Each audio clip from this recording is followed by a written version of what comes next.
Hello दोस्तों, मैं हूं रेखा और आप देख रहे हैं देश नीति। दोस्तों, बीबीसी ने जो प्रधानमंत्री मोदी जी के ऊपर डॉक्यूमेंट्री बनाई है इंडिया द मोदी क्वेश्चन, उसको लेके जिस तरीके का एक तरीके से भारत में बवाल मचा हुआ है, सत्ताधारी पार्टी हो या विरोधी पार्टियां हो, उनकी तरफ से जिस तरीके के रिएक्शंस आ रहे हैं अलग अलग, तो उसको लेके भारत में एक बवाल की स्थिति बनी हुई है। अब उस पे एक ऐसी बात हो गई जिससे कांग्रेस का एक राजनीतिक पार्टी के तौर पे एक दोहरा चरित्र या दोहरा मापदंड देखने को मिलता है। कैसे, वो मैं आपको बताती हूँ। अगर आपको याद हो, मनमोहन सिंह जी की जब सरकार थी कांग्रेस पार्टी की, तब केंद्रीय रक्षा मंत्री थे ए के एंटनी। तो ए के एंटनी के जो पुत्र हैं अनिल एंटनी, केरला में वो शायद डिजिटल कम्युनिकेशंस जो कांग्रेस की जो आईटी सेल है उसका काम देखते हैं। अब उन्होंने इस डॉक्यूमेंट्री, जो बीबीसी ने डॉक्यूमेंट्री रिलीज की है प्रधानमंत्री मोदी जी पे, उसके अगेंस्ट में एक ट्वीट कर दिया। अब उन्होंने ट्वीट क्या किया है मैं आपको अंग्रेजी में पढ़ के दिखाती हूँ, उसके बाद हम इस पे आगे बात करेंगे।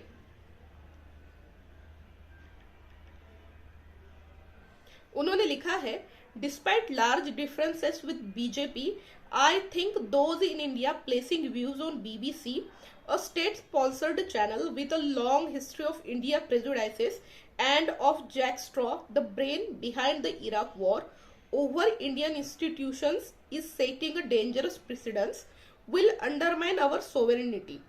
अब दोस्तों, इसका मैं आपको हिंदी में अर्थ बताती हूँ और इसके क्या क्या किस तरीके के इस पे रिएक्शंस आए हैं और क्या बातें हुई है ये भी बताती हूँ। अब उन्होंने लिखा है कि एक राजनीतिक पार्टी के तौर पे हमारे बीजेपी के साथ मतभेद हो सकते हैं, पर जो बीजेपी के साथ मतभेद हो सकते हैं, पर बीबीसी जो ब्रिटिश ब्रॉडकास्टिंग कॉरपोरेशन है, उसका एक तरीके का जो भारत के साथ इतिहास रहा है या भारत के बारे में जिस तरीके के पूर्वाग्रह बीबीसी रखता है, और भारत के ही लोग जो ये डॉक्यूमेंट्री को एक तरीके से मतलब स्वीकारोक्ति दे रहे हैं, वो एक गलत उदाहरण सेट कर रहे हैं और ये बहुत गलत है। और इसकी वजह से भारत की संप्रभुता को एक तरीके से ये संप्रभुता के लिए ये खतरनाक स्टेप है या ये हानिकारक हो सकता है। तो अब उनका ये जो ट्वीट अगर हम ऊपरी तौर पे देखें तो ये समझ में आता है कि उन्होंने सीधे सीधे यहाँ पे बीबीसी के ऊपर एक सीधी तौर पे टीका टिप्पणी की है कि बीबीसी ने ये डॉक्यूमेंट्री निकाल के एक तरीके से गलत कर दिया है। और उन्होंने जो यहाँ पे दाखिला दिया है वो दिया है कि भारत की जो सुप्रीम इंस्टीट्यूशंस है उसके ऊपर बीबीसी एक तरीके से सवालिया निशान उठा रही है। इसका मतलब ये है कि सीधे तौर पे जो सुप्रीम कोर्ट ने निर्णय दिया था उस पे बीबीसी सवाल उठा रही है। सुप्रीम कोर्ट की तरफ से प्रधानमंत्री मोदी जी को इस पूरे केस में जो 2002 के गुजरात दंगे थे उसके लिए क्लीन चिट मिल चुकी है। एसआईटी ने उनको क्लीन चिट दी हुई है। और अगर बीबीसी फिर भी 20-22 साल बाद अगर इस पे डॉक्यूमेंट्री बना रही है तो ये एक तरीके से जो हमारी भारत की इंस्टीट्यूशंस है एक देश के तौर पे, तो उनपे सवालिया निशान बीबीसी उठा रही है। और उन्होंने एग्जैक्टली यही पॉइंट बताया है। उन्होंने साथ में ये भी बताया है कि बीबीसी हमेशा भारत के खिलाफ किस तरीके की पूर्वाग्रह रखती है। अब इसको लेके जैसे उनका ये ट्वीट आया, कांग्रेस के अंतर्गत एक बवाल मच गया, एक हलचल मच गई कि ऐसे कैसे हो गया। अब कांग्रेस के ही बहुत सारे लोग उनको एक तरीके से निशाने पे लेने लगे। अब उसके बारे में भी उन्होंने एक तरीके से ट्वीट करके जानकारी दी। अब उन्होंने क्या लिखा है आगे ये मैं आपको बताती हूँ, जो उन्होंने कांग्रेस वालों के बारे में लिखा है।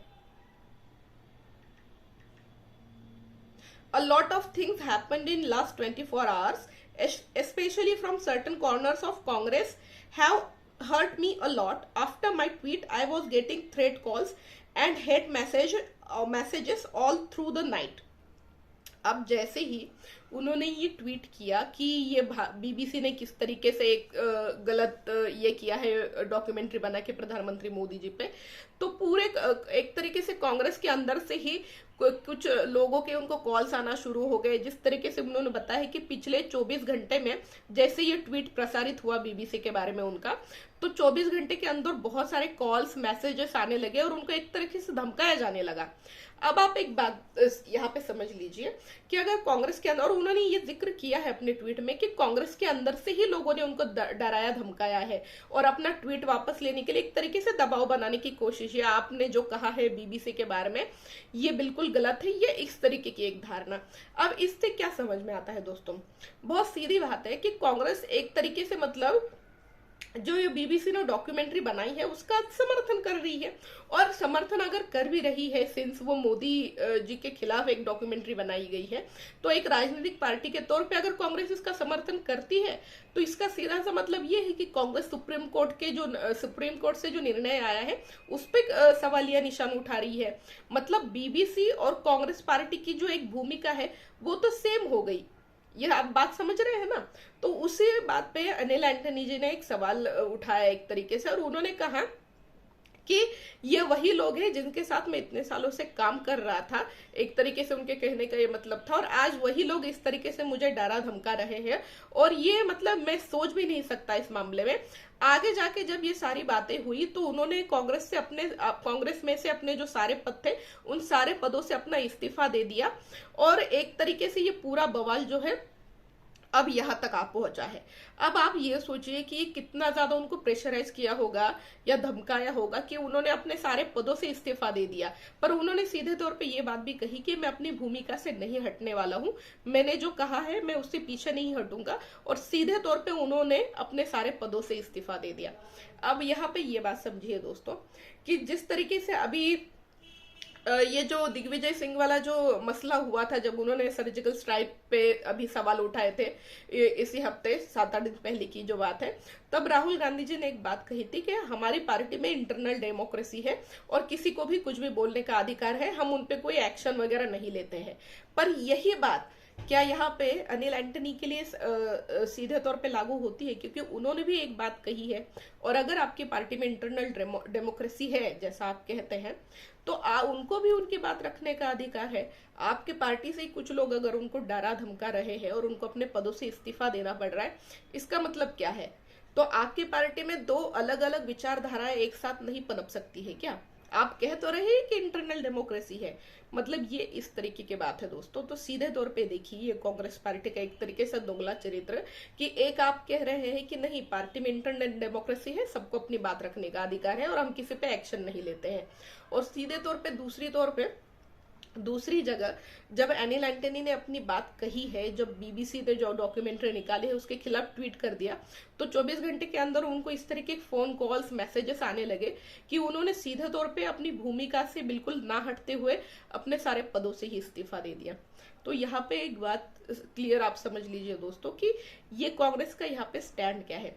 आप बीबीसी की डॉक्यूमेंट्री को सपोर्ट कर रहे हैं मोदी विरोध में, या फिर आप सुप्रीम कोर्ट पे सवालिया निशान उठा रहे हैं।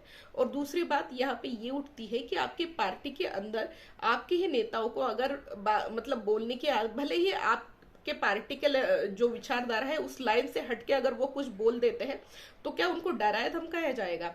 ये यहाँ पे सबसे बड़ा सवाल है। तो दोस्तों आपको मेरा ये विश्लेषण कैसा लगा आप मुझे जरूर बताइए। मेरे चैनल को ज्यादा से ज्यादा सब्सक्राइब करिए और ये वीडियो ज्यादा से ज्यादा लोगों तक पहुंचाइए। Thank you so much.